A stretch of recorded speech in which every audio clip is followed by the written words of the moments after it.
a todos, muy buenas a todas. Mi nombre es Catalina Paz Martínez Galdames y soy estudiante en la carrera de Pedagogía en Educación Media en Lenguaje y Comunicación en la Universidad Católica de la Santísima Concepción. En esta ocasión responderé 3 preguntas respecto a la charla de Darío Rojas sobre su libro ¿Por qué los chilenos hablamos como hablamos? Comencemos. La primera pregunta es, ¿por qué el purismo está equivocado? Para lograr comprender esto, es necesario saber que el purismo es una corriente ideológica dentro de una ciencia, un arte o una práctica que pretende mantener su pureza y la defiende sin cambio alguno. Por su parte, el purismo lingüístico señala que las lenguas de calidad son aquellas en las cuales no existen extranjerismos, es decir, en las cuales no se toman palabras provenientes del extranjero y se insertan en la propia. ¿Qué pasa con esto? Que la mayoría de las lenguas están emparentadas y han surgido de la mezcla con otras lenguas para llegar a ser lo que son hoy en día. Nuestra propia lengua ha estado formándose a base del contacto entre culturas, entre personas, entre sociedades, entre lenguas. Y evidencia de eso lo tenemos en palabras como por ejemplo azúcar, aceite, álgebra, que son de origen árabe, o caballo y cerveza, que son de origen celta. Además, hoy en día utilizamos muchos anglicismos, que son palabras de origen inglés, como lo son por ejemplo blog o delivery, que se escucha mucho ahora en pandemia. Y también utilizamos los galicismos, que son palabras de origen francés, como lo son la palabra pan o afiche. Y además utilizamos palabras provenientes de las lenguas vernáculas, que son lenguas que existían antes de la llegada de los españoles, como lo es el mapudungún. Palabras mapudungún que usamos son pololo, pilcha, guagua, etc. ¿Qué demuestra esto? Que tomamos préstamos de extranjeros, de palabras extranjeras, para insertarlas en nuestro lenguaje, lo que hace que el lenguaje no se mantenga puro. La idea del purismo está equivocada y es errónea porque va en contra de la situación lingüística que ha estado a lo largo de la historia de la humanidad. Por ejemplo, si yo tomo una rosa que está en estado puro y le pongo gotitas, le pinto algunos pétalos de otro color y le corto el tallo, pierde ese estado de pureza, pero no por eso es una peor rosa. Asimismo es el lenguaje. Que este lenguaje mío acepte extranjerismos y se adopte a estos préstamos, no hace que se degrade ni se denigre el lenguaje, como pensaría el purismo. Es por esto que está equivocado. La siguiente pregunta es, ¿qué relación habría entre la xenofobia y el purismo? Según Darío Rojas, entre ambos términos habría una línea muy delgada. Pero para comprender esto es necesario saber a qué se refiere el término xenofobia. Este concepto proviene del griego, que separado sería xeno, que significa extranjero, y phobos, que significa miedo. Así ya podemos dilucidar un poco qué significa literalmente miedo a los extranjeros.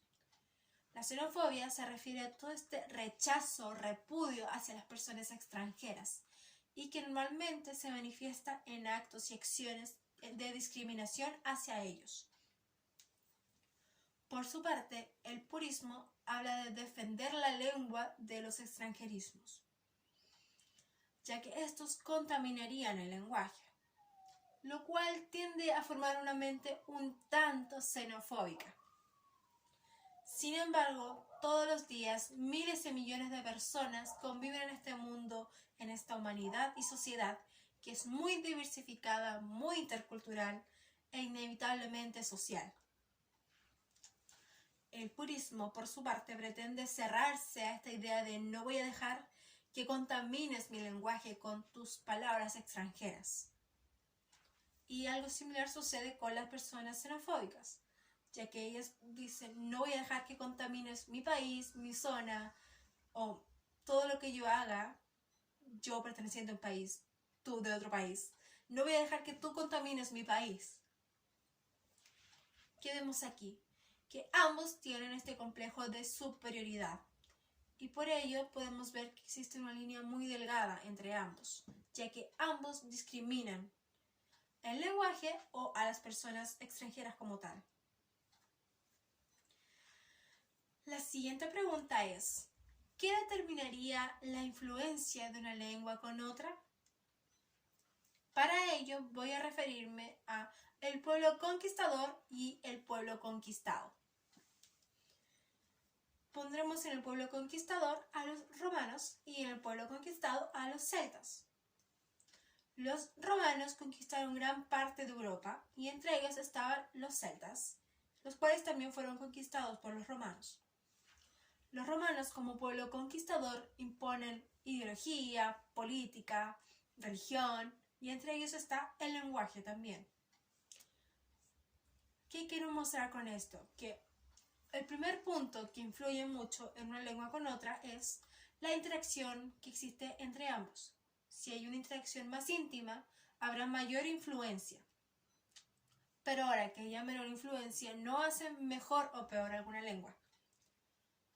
Ahora bien, a pesar de que los celtas fueron los conquistados por los romanos también adoptaron palabras de los celtas.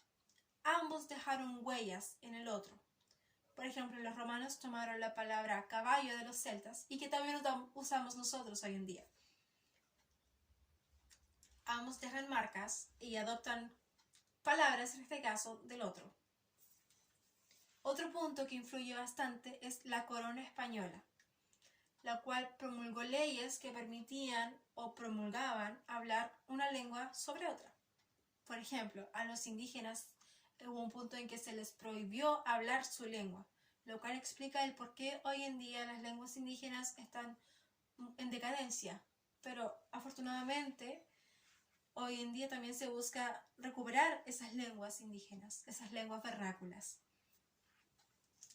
Entonces, bien, tenemos que el primer punto que influye es la relación, la interacción entre ambos pueblos, entre ambas lenguas, y el rol fundamental de la corona española, o del gobernador, o de quien delegue y mande algún pueblo, que también impone sus reglas. Estos serían los dos principales influyentes de que una lengua influya más o influya menos sobre otra.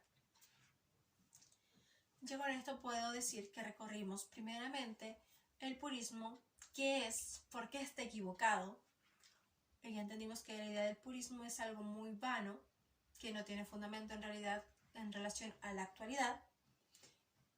Después vimos la relación que existiría entre este purismo con la xenofobia, esa idea de superioridad entre ambas ideas, entre las personas xenofóbicas y los puristas de yo no quiero que tú vengas a contaminar mi lengua o mi país.